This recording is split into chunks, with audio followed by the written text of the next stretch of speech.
सन 1857 के स्वतंत्रता संग्राम में देश के सुदूर पूर्व में स्थित असम भी अशांत हो उठा था।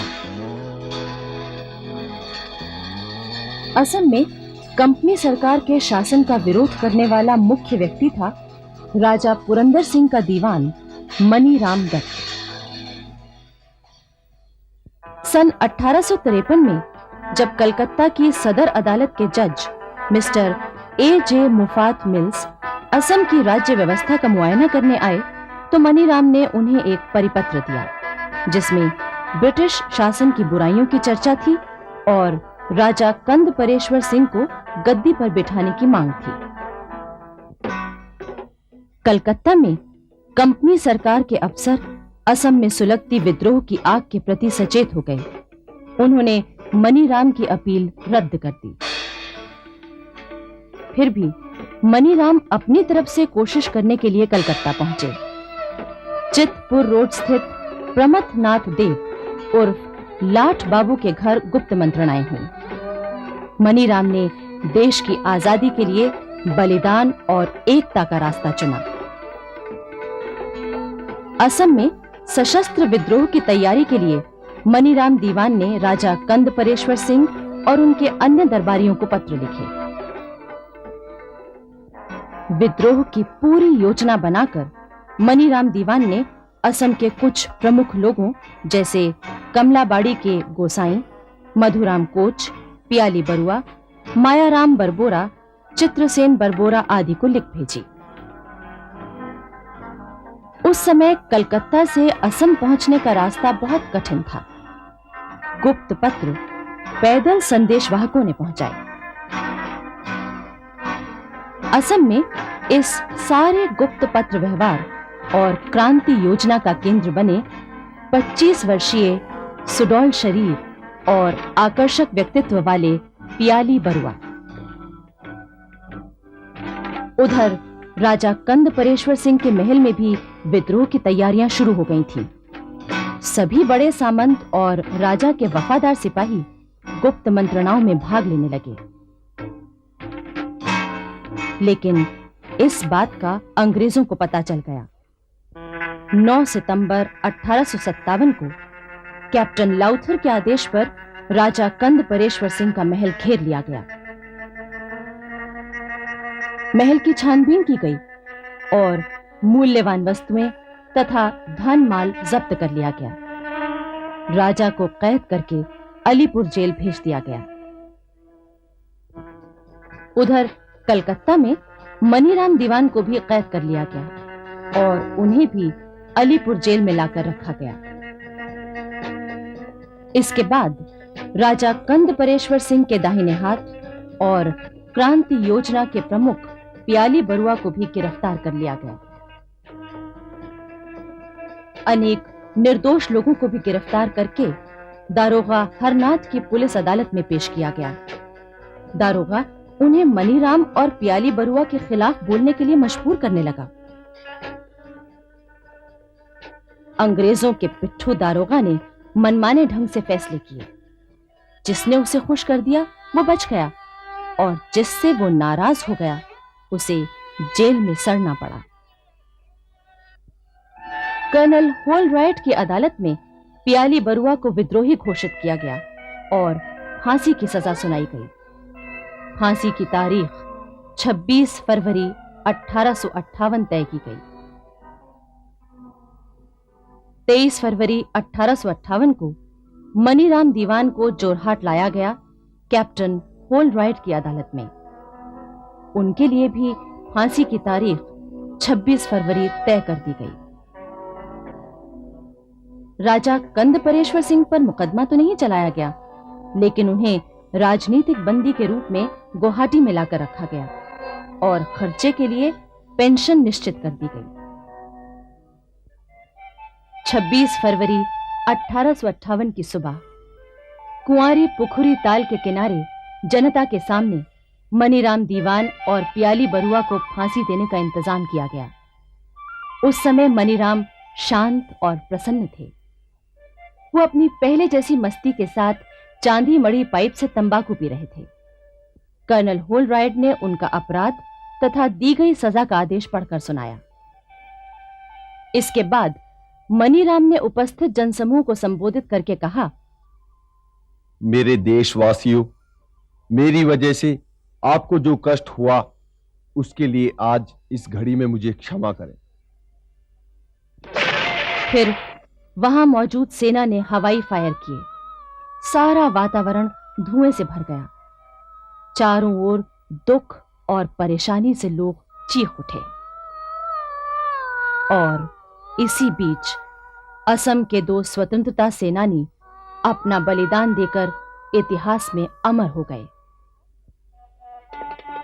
बिहार में सन 57 की क्रांति से पहले ही क्रांति का प्रचार शुरू हो गया था। इस योजना का मुख्य केंद्र पटना में था और इसकी शाखाएं पूरे बिहार में फैली हुई थीं। इतिहासकार लिखते हैं कि पटना में क्रांति की गुप्त सभाओं में पुलिस के लोग भी शामिल हुआ करते थे। तिरहुत के एक पुलिस जमादार वारिस अली के बारे में न जाने कैसे अंग्रेजों को पता चल गया। वारिस अली को तुरंत गिरफ्तार किया गया और ठोस सबूत न होने पर भी उसे फांसी दे दी गई, जिससे लोगों में अंग्रेजों के प्रति नफरत और बढ़ गई। वारिस अली के घर की छानबीन की गई। जो कागजात मिले उनमें एक नाम गया के नेता अली करीम का मिला। कुछ गुप्तचरों ने अली करीम को इसकी सूचना दे दी और वो अंग्रेजों के पहुंचने से पहले ही हाथी पर बैठकर भाग निकला। अंग्रेजों के बढ़ते अत्याचारों से परेशान होकर कुछ क्रांतिकारियों ने पटना के पीर अली के नेतृत्व में 3 जुलाई 1857 को विद्रोह का बिगुल फूंका, किंतु अंग्रेजों ने शीघ्र ही उसे दबा दिया। क्रांतिकारी नेता पीर अली को गिरफ्तार कर लिया गया। उसे जेल में बहुत सताया गया और ये जानने की कोशिश की गई कि क्रांति में कौन-कौन शामिल है, लेकिन पीर अली ने सारी यातनाएं झेल ली और एक भी राज नहीं बताया। पटना के कमिश्नर टेलर ने स्वयं लिखा है कि पीर अली ने बड़ी वीरता और धार्मिक भाव के साथ यातनाओं और मृत्यु दोनों का सामना किया। उसने बड़ी निर्भीकता से फांसी का फंदा स्वीकार किया। इस घटना के बाद 25 जुलाई को पटना के पास दानापुर छावनी की देशी पलटनों के सिपाहियों ने विद्रोह कर दिया। विद्रोही सिपाहियों के हौसले देखकर अंग्रेजों ने हिम्मत छोड़ दी। क्रांतिकारी सिपाहियों ने जगदीशपुर के लिए कूच किया। जगदीशपुर में उस समय राजा कुंवर सिंह बहुत लोकप्रिय थे। उनकी उम्र 80 साल थी, किंतु तब भी उनमें अद्भुत साहस और शक्ति थी। बिहार के क्रांतिकारी उन्हें अपना नेता मान रहे थे। दानापुर की विद्रोही सेना जब जगदीशपुर पहुंची तो बाबू कुंवर सिंह ने अपने महल से निकलकर उनका स्वागत किया। बाबू कुंवर सिंह ने क्रांतिकारियों का नेतृत्व करने के लिए ज्यों ही हथियार उठाया कि क्रांति सेना का उत्साह दुगना हो गया। सारे इलाके में राष्ट्रीयता की लहर फैल गई। फिरंगियों के विरुद्ध लड़ने के लिए न सिर्फ किसान बल्कि तमाम लोग उठ खड़े हुए। क्रांतिकारी सेना ने आरा के लिए कूच किया।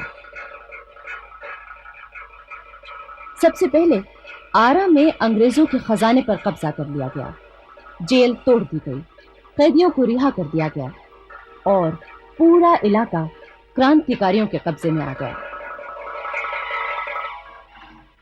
अंग्रेज आरा के किले में छिप गए, जिसे क्रांतिकारी सेना 3 दिनों तक घेरे रही। 29 जुलाई को कैप्टन डनबर सेना लेकर आरा में फंसे अंग्रेजों की मदद के लिए चला गया। बाबू कुंवर सिंह को जब यह सूचना मिली तो उन्होंने आरा दानापुर मार्ग पर स्थित आम के एक बाग में अपने बहादुर सिपाही छिपा दिए। रात का समय था। कैप्टन डनबर अपनी सेना लेकर वहीं से निकला। पेड़ों पर छिपे सैनिकों ने गोलियों की बौछार कर दी।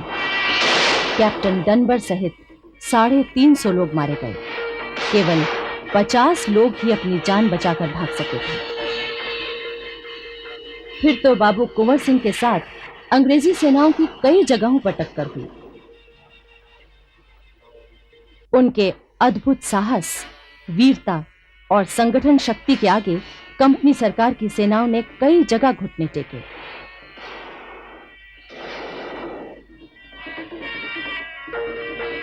इस संघर्ष के दौरान एक बार जब बाबू कुंवर सिंह रात के समय गंगा पार कर रहे थे तो अंग्रेजी सेना ने उन पर गोलियां चला दी।